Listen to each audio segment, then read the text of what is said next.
Welcome to the American Capitalist. Let me start this episode by asking you a question. For those of you out there who have kids like myself, if you ask your kids for dinner, do they want three flavors of ice cream or they want to sit down and eat chicken and broccoli for dinner? What do you think they're going to choose? Yeah, more than likely the ice cream. And what this episode is about is free ice cream. It's about what's going on in New York City right now. You've probably all have heard by now. There's been a man who's elected there that should absolutely frighten you if you're an entrepreneur, business owner, investor, or if you're someone like myself that believes the American dream is alive and well. This is something that's absolutely threatening it. When you look at what this man is proposing right now, let's just start with free bus passes, city-run grocery stores, huge tax hikes on the people that are actually producing there in the city. Anyone who thinks that that's going to work is absolutely off their rocker. You've taken a look at Venezuela. If you take a look at San Francisco, it's been shown time and time again, when you just hand people stuff, they're not going to appreciate it. They're going to destroy it. And that's exactly the path that we're on in New York City right now. So when you start thinking about this, how did this man even get elected? Aren't there other alternatives that we can be doing right now? When you look at where did this free bus pass idea even come from? Well, take a look at India, which is pretty much a third world country. This is a strategy that they've been using to win elections for a long period of time right now.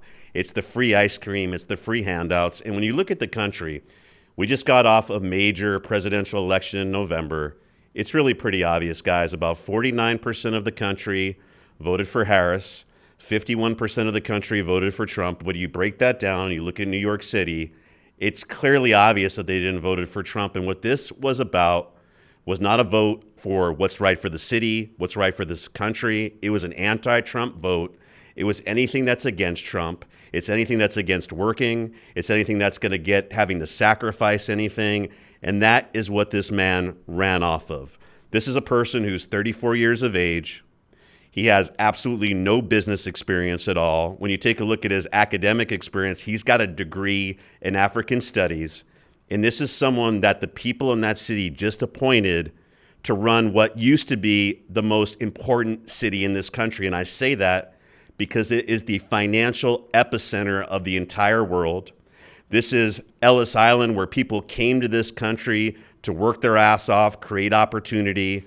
This is a city that symbolizes hope and freedom that now the rest of the country is looking at us and laughing at us. And if you take a look at the stock market over the last few days, it's no uncertainty, it's no question at all why this stock market is going down, is they are afraid of socialism. They've seen what it's done to other countries, they've seen what it's done to other markets, and if you think this is going to end in New York City, that's why I'm doing this. It is not. And just because this is a mayor doesn't mean it can't become the governor, does not mean it cannot become the next president of the United States. And that's what we need to talk about. You take a look at these policies, and I want to put this out there. Look, I'm not a Republican, I'm not a Democrat, I'm an independent. What I vote for is people who can execute and policies that make sense for this country. And so when you think about this, the city-run grocery stores, absolutely horrible idea. Instead of giving people cheap food because you're not working and you're not out there making a living to be able to support for your family, why don't we do this? Why don't we take that same money and educate them to build their own grocery stores, to be business owners? Why don't we, instead of giving free bus passes out there, subsidize things like transportation as long as you have a job and you can show that you're working? When you give out free things, again, it's not going to work. But here's the truth. And we all know this. It's not about bettering yourself. It's not about bettering your country.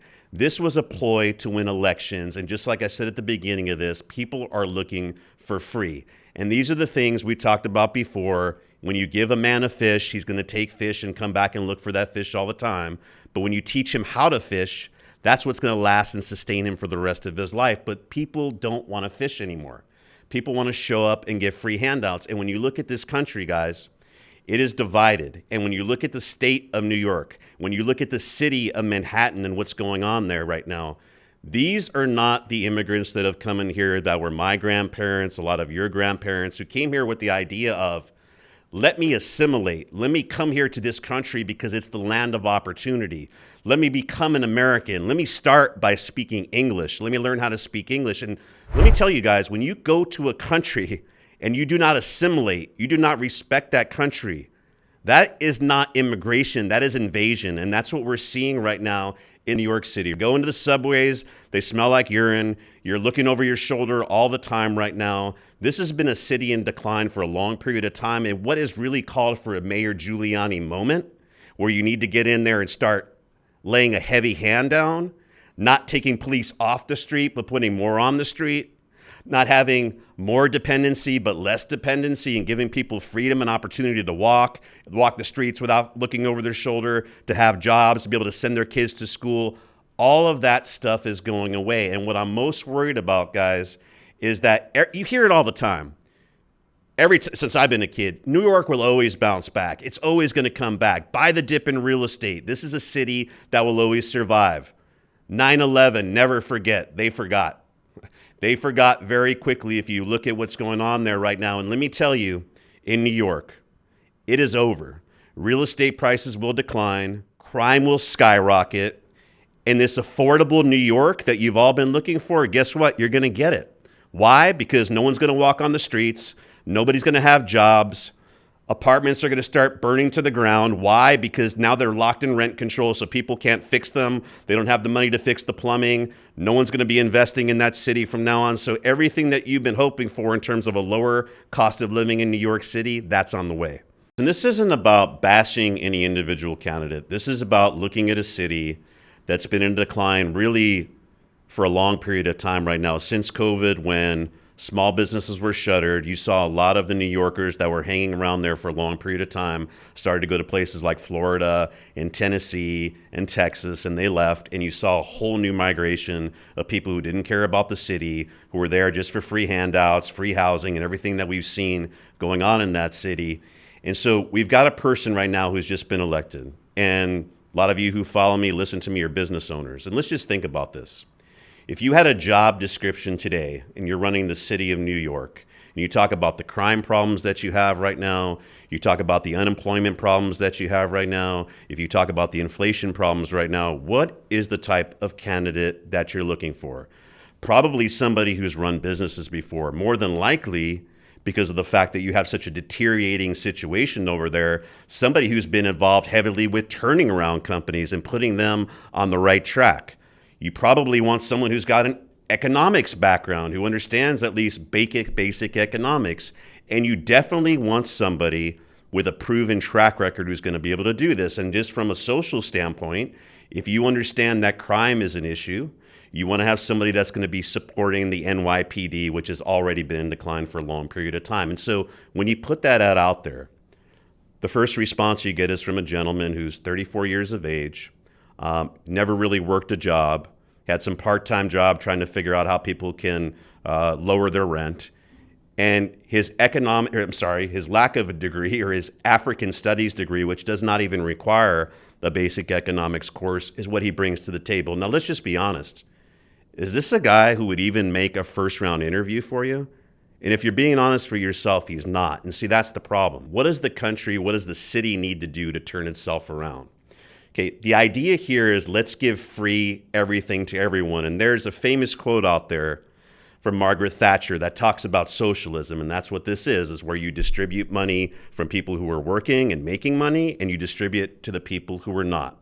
And she said that there's one main problem with socialism. And what that is that eventually you run out of other people's money. And that's what's going to happen here in New York City, because why do you think capital, money, jobs, they are more mobile today than anywhere? So you've already got the second highest taxes in the nation. He's talking about raising those on businesses and high net worth individuals so he can then pay for free buses and subsidized food for people who don't want to work. And there's basically zero requirement to get those things. Why on earth do you think those people are going to stay? Why are they not going to continue to go to places like Florida, where there's zero state income tax and they have great business incentives to open up a business and hire people there?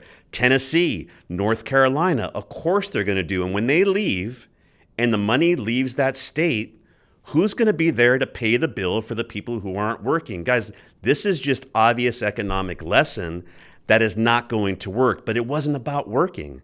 It wasn't about changing things around in New York. It was about a political agenda to put a far left person in there who made a promise to everybody of free ice cream. So when you punish productivity, people stop producing, and that's what you're going to see. You're punishing the producers, you're rewarding the people who are just sitting there looking for handouts, and you're going to see those people continue to leave. And we've never seen anything like this before. And it's not about Democrat versus Republican. Even if you look at FDR, who was a very, very well-known Democrat, also believed in capitalism. Now, sure, he came in and took a look at the banks and basically put a backstop very similar to what we saw under Bush in 2008, 2009 during the financial crisis to be able to get the financial system in order, get rid of the bad banks, make sure we had the solvent banks up there and running.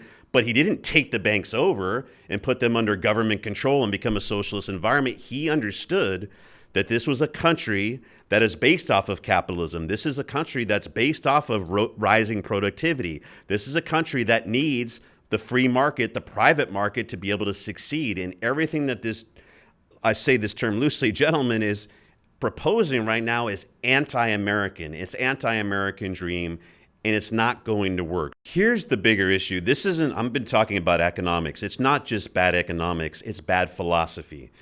You've heard Mamdani say that this country is built on colonialism. So basically saying it was built off of oppression, not opportunity. And as I mentioned, I have grandparents that came through Ellis Island. They didn't speak English when they got here. They learned to speak English first and foremost. A lot of my generation doesn't know how to speak two languages. Why? Because they wouldn't allow us to. They understood that this was an opportunity that they were given, and they never got handouts. My grandfather worked in a factory for the first 5 to 6 years, 6 days a week, until he was able to go out and build his own masonry business. He's somebody who bought a home at the age of 31. He put his kids through school. This is what the American dream is all about. He came here looking for an opportunity and to add to this country because he believed in the American dream. He didn't believe that this was a land of oppression, but a land of opportunity. So when you've got this guy who's telling you that this country is based off of oppressing people and fundamentally believes that we are evil, how is that the path forward? How is that something that people are going to believe in going forward? This is a person who obviously cannot run for president because he wasn't born here. He became a citizen 7 years ago. When you just take a look at the facts behind this, right? Look, this isn't going to be a religious issue. I'm Christian. I'm very proud of being Christian. The majority of this country is Christian. But this guy is like a $3 bill. If you know anything about the Muslim religion, about Islam, they do not like homosexuals at all. I've never met a Muslim that likes homosexuals. And the fact that this guy is out at a gay bar 2 days before the election trying to pander to those people and get them in here to make a vote, the fact that he's giving away everything for free, guys, wake up. This is a wolf in sheep's clothing who is here to not only, I believe, destroy New York City, but to destroy this country. So outside economics, if you believe in that philosophy, I think you've got a really, really bad thing that's coming to you. But like I said, this isn't about necessarily beating up on the candidate, but everything that he represents, every piece of criteria that you would look for in a qualified candidate to run that city, everything that we need at this point in this time in the country to put us on the right track is lacking from this individual.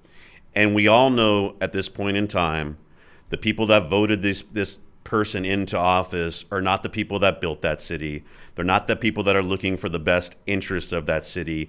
These are the people that are dependent on the government to come in and save them. These are the people that want to sit home, smoke weed, play Nintendo, and wait for a check to show up, go to their city-run grocery store to buy T-bones for $2, and do the things that they want to do without having to have any type of responsibility whatsoever. And when you start to replace personal responsibility with government dependency, that is when you have seen time and time again the downfall of a society, and that is my biggest concern here. And so when you start thinking about what is the path forward, how do we come out of this, let's talk a little bit about these things. This shows the American capitalist, though. I think I've laid out, and I think you know by now, the problems with what's going to happen to New York City. And unfortunately, I think this is going to be a far left socialist experiment, and you're going to have to see that city almost proverbially burned to the ground before you get people to wake up and realize that this is not the prototype for the United States of America. And so as a capitalist, though, What are we thinking of? I would love to tell you there's going to be opportunity in New York City. I think maybe that'll happen 5 to 6 years from now. I think in the interim, you're going to see real estate prices go lower. You're going to see job losses start to mount over and over again. You're going to see crime go up. So I would not be investing a dollar in that city right now. As a matter of fact, if you have a business, I would be on the phone tomorrow to my real estate agent, getting ready to look for opportunities outside of the state. If you're somebody who owns real estate, unfortunately, right now in the city, I would be putting my home on the market tomorrow, because you're probably looking at least a 20 to 30% decline over the next 24 months. But let's talk about where is the opportunity going to be. And I already talked a little bit about it. I'm somebody who left the state of California with 14% state of income taxes for the same exact reasons, maybe not as bad as what you're going to see coming in New York City, but people are moving to places like Tennessee, Florida, North Carolina, Texas, all of which have low to zero state income tax, all of which have rule of law, are very safe. All of which are looking for people to come in and invest, all of which have people who want to work for a living. This is where capital is flowing, guys. And like I said, capital is mobile. So if you're looking to invest, I would not be putting a dollar in any of those places. Real estate in Tennessee, real estate in Texas, real estate in Florida, get ready. Those things are going up. And if you were looking to buy a business, if you're looking to open a business, I could tell you as someone in Tennessee, there is a lot of money here that's looking for new restaurants, which is why you're seeing one open every week. They're looking for new services. This is a place, and a lot of my fellow Tennesseans will tell you stay away from here. But if you're listening to this and you're somebody who wants to come, the truth is you're actually the type of person that Texas does want, and Florida does want, and Tennessee does want, where you believe in rule and law. You want to start a business. You want to be able to take care of your family. You want to be able to send your kids to the public school without having to worry about them getting hurt or getting taught something that you don't want them to learn. These are the opportunities going forward. The opportunities are clearly not going to be in New York City. They're clearly going to be in the states that welcome opportunity. And any type of opportunity to get into the New York City, I'll let you know. I think we're probably 5, 6, 7 years away from that right now. But the most important thing is the opportunity that we have as Americans, the opportunity that we have as entrepreneurs, the opportunity that we have as parents, the opportunity that we have to save a country that I believe is on the verge of disaster if we continue to make choices like this. And a lot of people say, Rob, you're overreacting. This is just the mayor of a city. I don't believe I'm overreacting. You're seeing it happen in other cities. And I believe fundamentally this is going to be disastrous to the American dream. This is going to be disastrous to our basically power and leadership in the rest of the country. People are looking at us right now and laughing. Look at what's happening to the UK. Look at what we've seen happen in other places. We are right on the same path of disaster that they've been putting themselves on for the last several years. You can't walk on the street. You can't open up a business. And if this is what you want for our country, continue to make these types of decisions. And so a lot of people will look at this and say, hey, Rob, this is democracy speaking. That's true. But are these the people that you want running this country? The democracy is speaking from one strait, which is New York City, which is full of leftists, which is full of people that don't want to work anymore. It's not full of the people who built that city. So you have to get that through your head. This is not a representation of this country. This is not a representation of the American dream. This is a representation of taking us down a path of no return. And if that's what you want for this country, then what I would say is, good luck. Continue to do this. But for myself, I know the people that follow and listen to me, the businesses that I'm working with, they're going to fight against this. And this is not a time, guys. Look, a lot of people are going to listen to this, and I know there's going to be hate in the comments, and they're not going to agree with me. Do not care. This is a point in time where I think people need to open their mouth. They need to speak up against things that are going on. They need to stop worrying about their job and all the things that they think they have. Because if you think you have something to lose, just wait. Wait until you lose democracy. Wait until you lose freedom of religion. Wait until you lose freedom of what you're going to wear. Those of you who think someone's out here supporting your sexuality, just wait. The freedoms that you think you have are all about to disappear. And everything that's going to go on in New York City, if you allow this to happen, and if you don't speak up, and if you don't prevent it from coming to your city, will eventually spread through this country. And as someone who's traveled to India and China and other places in Asia and Europe, I can tell you, hands down, there is no other place in this world that I'd rather go. There are still the greatest opportunities in this country. There are still the greatest people in this country. So I, for one, am not packing up and leaving anywhere because there's nowhere better to go. So I will fight. I will continue to speak out against this. I will continue to put us on a path of what I believe is success for America. And everything that you having happen right now in New York City is exactly not that. It's everything that I'm going to be fighting against. And I hope when you listen to this, it's going to be you too. It's going to inspire you to go out and speak against this. It's going to inspire you to share this. It's going to inspire you, most importantly, don't believe what I'm saying that this is going to be a disaster. Do some research. Educate yourself. Don't look at sound bites. Stop buying the free ice cream and understand, is what this person is proposing for New York what you want in your own backyard? And if it's not, guys, I suggest you speak out, you start taking action, and you start fighting against this, because if you don't, you will be silenced. Thanks for watching The American Capitalist. Please share this. Please fight against this. Please do something to make this a better country. There are so many people on 9/11 that lost their lives for that city. There's people today that are fighting in foreign countries to protect your freedom. They are not fighting for what's happening in New York City. It is your responsibility to go out and fight and protect and make sure that all those lives that were lost since the beginning of this country are respected, are honored, and are not continuing to be disgraced like we saw what happened on Election Tuesday.